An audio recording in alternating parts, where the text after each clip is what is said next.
So as I was saying, right, an exhaust header, you know, it's certainly going to make you more power at the peaks and in the mid-range. It's going to turn your engine into a more efficient machine overall. But there are a lot of drawbacks too.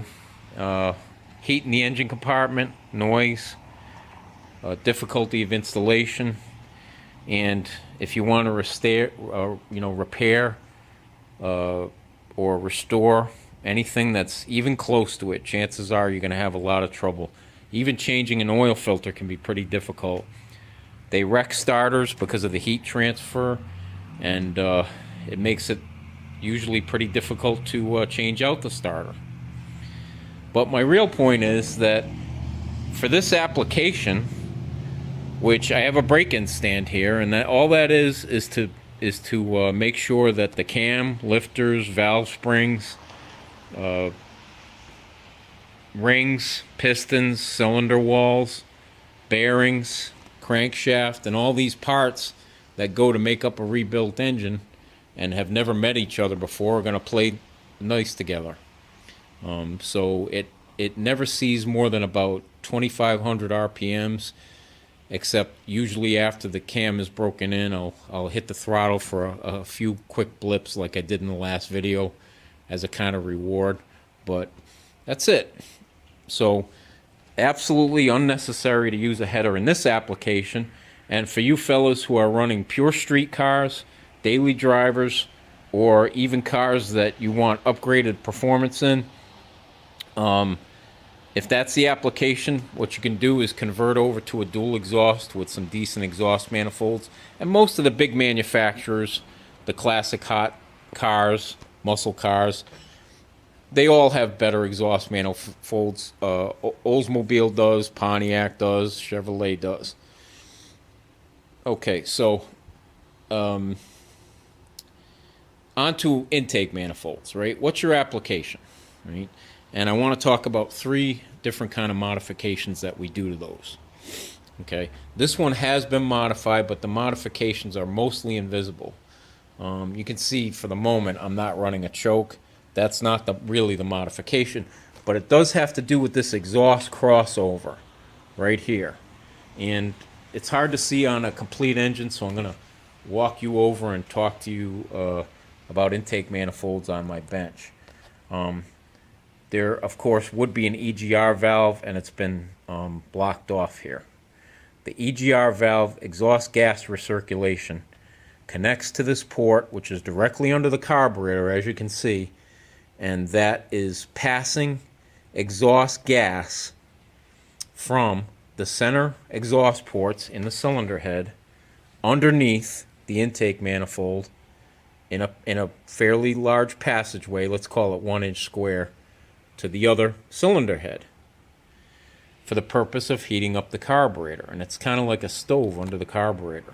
Okay, so we block that off, and there are several levels that you can do that modification. Why would you want to do that? Okay, you have to understand that heat is power in an engine, but you only want the heat in certain places. You want to contain it basically in the cylinders.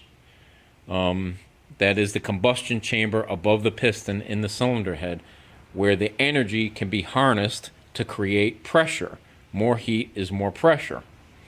Other than that, aside from maybe your sticky gumball tires that you're using to get traction at the track, you don't want heat. The rest of the system is designed to reject heat and get rid of heat, get it out of the car into the atmosphere. And that's why you have a radiator, that's why you have fans, that's why you have these water crossovers, right? Heat circulating through the block, it takes the heat away, right? Now, the factory has designed exhaust heat under the carburetor because they want to vaporize the fuel for you, okay? Heat under the mixture of air and fuel will turn it from essentially a liquid, a viscous fluid, flowing through your intake ports and cylinder head ports, into a gas, right? Liquid into gas. Now, there are a lot of benefits for that in the stock application. It's going to fill your cylinders with a nice burnable mixture. Gas will burn just like propane will burn efficiently. It's going to make the engine run smooth. It's going to fill the cylinders fairly equally, right? That is, homogenize it, is what they say. And it's going to give you good gas mileage. And for that purpose, the factory engineers stick with that system. Now, I want to talk to you about the reasons it steals power, right? So for you guys seeking to modify for more power, this is a compromise you may wish to make at one of several levels, okay? First thing I want to show you on my toolbox here is these two tubes, okay? These tubes are installed from that EGR passage under your carburetor. And what they do is they send exhaust heat not only underneath the carburetor, heating it up and vaporizing the fuel, they actually inject exhaust gas right up under the primary butterflies of your carburetor. Okay, here's a stock, I believe 1985, but all the mid-70s Oldsmobile V8 small block and big block, as far as I'm aware, intake manifolds have this same feature, you might call it. Okay, this is the aluminum 307 manifold, but they're all the same. Okay, what you can see is this is stage one of the modification. Okay, as equipped from the factory, these plugs screw down into that passage, and they're right under your carburetor, right, putting exhaust gas into it. This is the shorter one, so it would go up in this plenum, right? So there's one on each side. So the first thing we can do is we can take out those tubes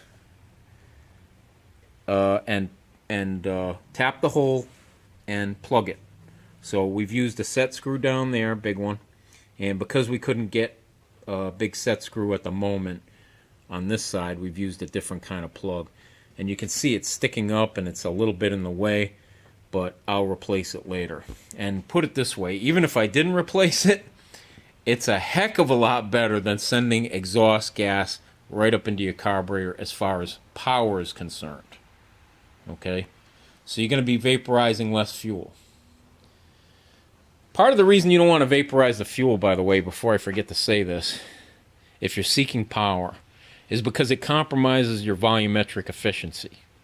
That is, the more air, or specifically oxygen, part of the air, that you can put into your cylinder of your engine, which is going to, in the correct proportion with fuel, which is about 12 to 1 for max power, that is 12 molecules of air, or oxygen, sorry, with 1 molecule of fuel will give you the best power. So the more of that air-fuel mixture you can pack into your cylinders, the more power you're going to make, the more torque and energy you're going to release for the BTUs you put in, right, or for the potential BTUs that you can create. Vaporizing the fuel into a gas makes your volumetric efficiency go down. That is, you can't put as much air and fuel into the cylinder because gas expands, right, versus a liquid or a air-fuel mixture, okay? So the more it expands, the less efficient the engine is. Or to put it another way, if you got a 350 cubic inch engine, which is what is over on my stand there, if you're vaporizing all the fuel, it's acting more like a 302 than a 350. The engine seems smaller than it really is. Now, if you can pack more air and fuel into there than it would normally take, then your 350 can start to act like a 400. And of course, that's what superchargers are for, turbochargers. People artificially pack the cylinders. But there are ways with carbureted, normally aspirated engines that you can also get much more volumetrically efficient. Okay, so that's stage one of our modification. And in the next video, we're going to talk about stage 2 and 3.